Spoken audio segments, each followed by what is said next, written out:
Vamos para as notícias de hoje, dia 2 de março de 2025. TSE vai destruir 195 mil urnas eletrônicas. Saiba o motivo. História de Leonardo Ribeiro. O Tribunal Superior Eleitoral, TSE, vai destruir 195 mil urnas eletrônicas fora de uso. O recolhimento aconteceu em todo o país e abrangeu a totalidade dos equipamentos do modelo UE 2009. As urnas eletrônicas são utilizadas, em média, por 10 anos ou cerca de 6 eleições. Depois disso, são descartadas e recicladas de forma ecológica. Essa medida reafirma a preocupação permanente da Justiça Eleitoral com a preservação ambiental, informou o TSE. Durante o processo, as urnas e os suprimentos são recolhidos e enviados para o desmonte. Nessa fase, ocorre a separação dos materiais por tipo: metal, plástico, placas leves, que têm maior probabilidade de conter metais nobres, placas pesadas, com menor valor de mercado, borracha e outros materiais. Após o desmonte das urnas, os materiais são descaracterizados, ou seja, são moídos ou quebrados em partes pequenas. Em seguida, são separados por tipo e, já descaracterizados, são enviados para reciclagem. Desse modo, no mínimo 95% do material gerado, entre baterias, plásticos e metais, deve ser encaminhado para reciclagem e o resíduo para aterros certificados. Atualmente, o índice de reciclagem atinge 98% do material gerado. Por questões ambientais e de segurança do processo eleitoral, a empresa deve comprovar que tais materiais foram efetivamente usados para reciclagem. Comentário: por que será que estas urnas eletrônicas serão destruídas? Saberemos depois. Mais notícias. Dólar atinge R$ 5,91 após escolha de Gleisi e discussão na Casa Branca. História de Velton Máximo, repórter da Agência Brasil. Em um dia de turbulência no mercado doméstico e internacional, o dólar voltou a superar a barreira de R$ 5,90 e atingiu o maior nível em mais de um mês. A Bolsa de Valores caiu pela terceira vez na semana e fechou o mês com recuo de mais de 2%. O dólar comercial encerrou a sexta-feira, 28, vendido a R$ 5,916, com alta de R$ 0,088, 1,5%. A cotação chegou a operar próxima da estabilidade durante a manhã, mas aproximou-se de R$ 5,90 após a nomeação da deputada federal Gleisi Hoffmann, PTPR, para a Secretaria de Relações Institucionais. Após o desentendimento público entre os presidentes Donald Trump e Volodymyr Zelensky, a cotação superou os R$ 5,90.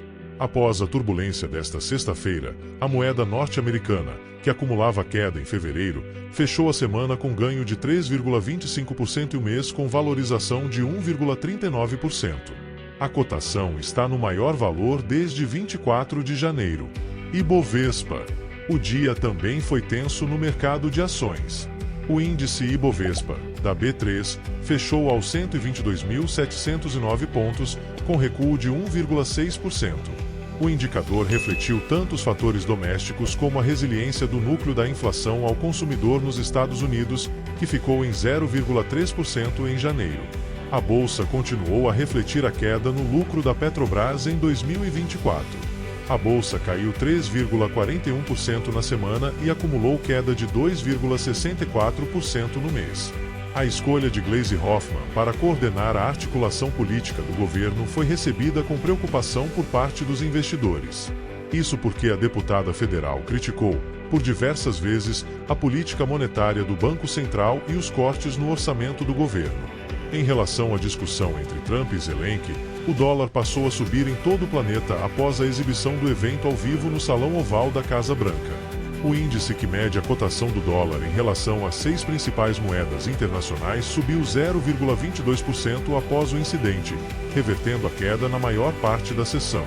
Mais notícias. Cidade mais estranha do mundo fica no Brasil. Se você acha que já viu de tudo, prepare-se para conhecer Zigurates. Essa vila no Mato Grosso do Sul parece saída de um filme de ficção científica copyright foto, reprodução. Se você acha que já viu de tudo, prepare-se para conhecer Zigurates.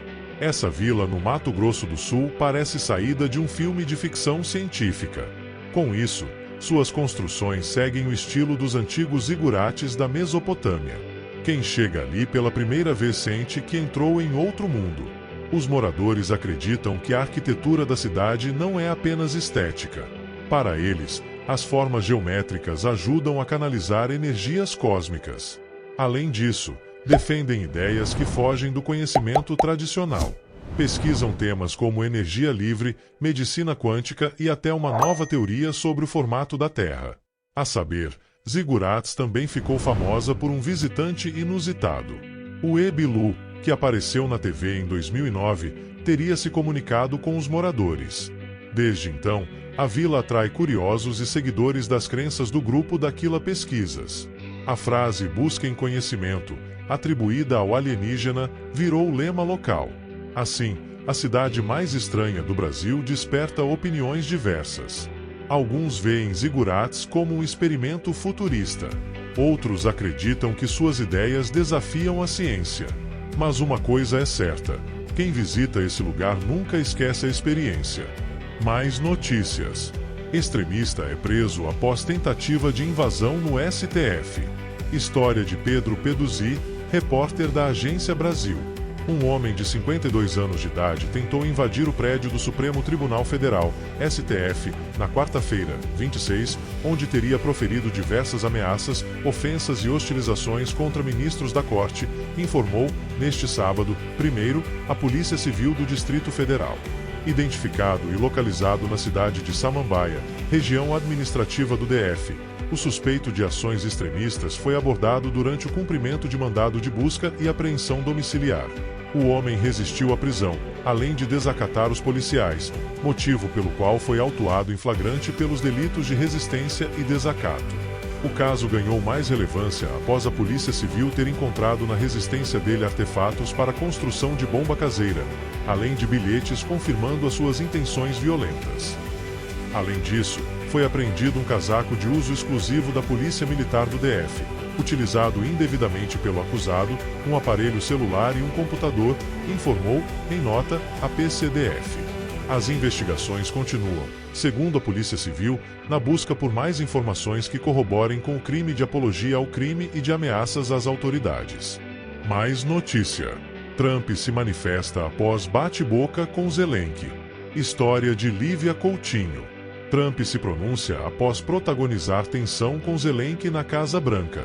Nesta última sexta-feira, 28/02, Donald Trump criticou publicamente o líder ucraniano, Volodymyr Zelensky. Após uma reunião acalorada na Casa Branca, em Washington, o presidente dos Estados Unidos, recorreu à rede Truth Social. Por lá, ele afirmou que o líder ucraniano desrespeitou a América. Em suma, Trump postou que Zelensky só será bem-vindo de volta à Casa Branca quando estiver disposto a negociar a paz. Tivemos uma reunião muito significativa na Casa Branca hoje.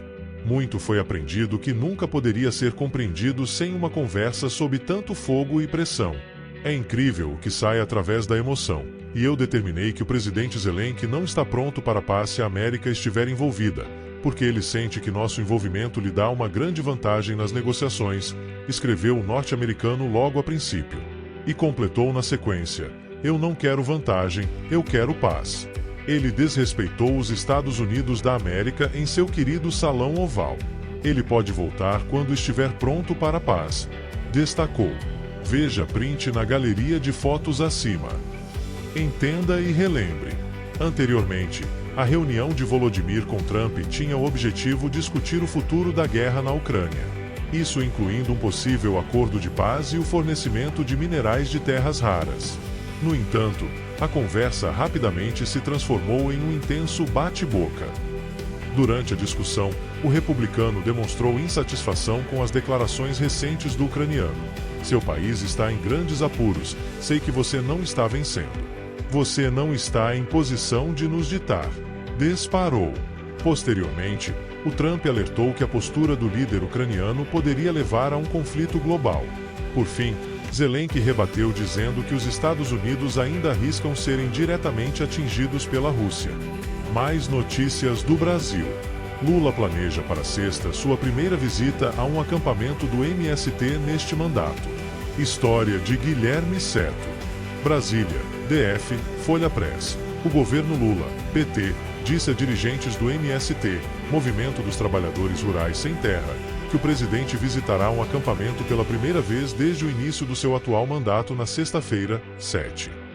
O local escolhido pelo Sem Terra foi o Quilombo Campo Grande, localizado em Campo do Meio, 335 quilômetros de Belo Horizonte, no sul de Minas Gerais, e o movimento planeja reunir cerca de 5.000 pessoas para receber o presidente.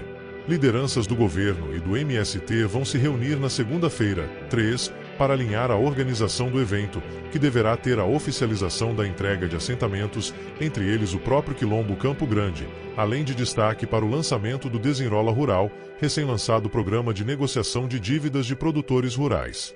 Lula tem buscado se reaproximar do Sem Terra com mais intensidade desde o começo do ano, no momento em que atravessa a queda de popularidade. Em 2025, convidou-os para uma reunião em Brasília, prometeu a visita a um acampamento ou assentamento e convidou João Paulo Rodrigues, dirigente do movimento, a integrar a delegação que participa da posse de Amandu Orsi como presidente do Uruguai, neste sábado, 1º, como mostrou a coluna Painel, da Folha. Líderes do movimento também receberam com empolgação a recente escolha de Gleisi Hoffmann como ministra da Secretaria de Relações Institucionais do governo Lula. Ela é uma das principais interlocutoras do MST entre os aliados do presidente. O MST cobra uma visita de Lula desde o começo da gestão, em 2023. Em janeiro, o presidente recebeu líderes do movimento no Palácio do Planalto para discutir os programas do governo de reforma agrária, que são bastante criticados pelo Sem Terra. O Ministério do Desenvolvimento Agrário diz ter assentado 71,4 mil famílias ao longo de 2024. Mas o MST contesta os dados e pressiona o governo a assentar 100 mil famílias que, segundo eles, estão acampadas pelo país. A visita do presidente ao acampamento acontece pouco antes das principais mobilizações nacionais do MST, a Jornada de Lutas das Mulheres Sem Terra, em 8 de março, e, especialmente, o Abril Vermelho, caracterizado por marchas e invasões.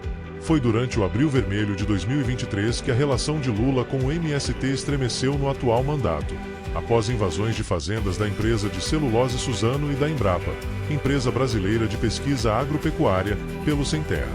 O presidente e seus ministros endureceram o tratamento público ao movimento, que rebateu com críticas a morosidade dos programas de reforma agrária e de incentivo à agricultura familiar. Séries Adik, da direção nacional do MST, diz que as entregas recentes do governo ainda são poucas e tardias, mas têm simbologia enorme, pois se referem a áreas de assentamentos que aguardam regularização fundiária há décadas. No caso do Quilombo Campo Grande, por exemplo, o acampamento existe desde 1998. Não nos esqueçamos que estamos no 3º ano do governo Lula e até agora pouquíssimo foi feito pelo Ministério do Desenvolvimento Agrário em relação à reforma agrária, afirma Séries, que ressalta, por outro lado, que a retomada da criação de assentamentos por meio de decretos de desapropriação por interesse social é muito importante e indica uma posição política do presidente. Ela também diz que o Sem Terra tem expectativa de que Lula faça anúncios robustos na sexta-feira sobre o incentivo à produção de alimentos e o desenvolvimento da agroecologia e do cooperativismo. Historicamente, a relação do presidente com o movimento é marcada por aproximações e afastamentos. Os momentos de mais afinidade costumam acontecer quando Lula encontra-se fragilizado. Foi assim, por exemplo, quando o petista foi preso, em 2018, e o Sem Terra e outros militantes montaram a Vigília Lula Livre em frente à Superintendência da Polícia Federal em Curitiba por 580 dias. Pouco antes, em 2016, o MST participou de mobilizações nacionais contra o impeachment de Dilma Rousseff, PT, que durante seu governo foi descrita pelo Sem Terra como a pior presidente da história para a reforma agrária. Notícias do futebol. Palmeiras atropela o São Bernardo com golaços de Estevão e vai à semifinal do Paulistão. História de Ricardo Magatti. Parecem ter ficado para trás os dias ruins do Palmeiras, que viveu euforia com Vitor Roque na sexta-feira e festejou sua classificação neste sábado. Classificado com drama ao mata-mata do Paulistão há uma semana, o atual tricampeão paulista sobrou contra o São Bernardo e se tornou o primeiro semifinalista do estadual.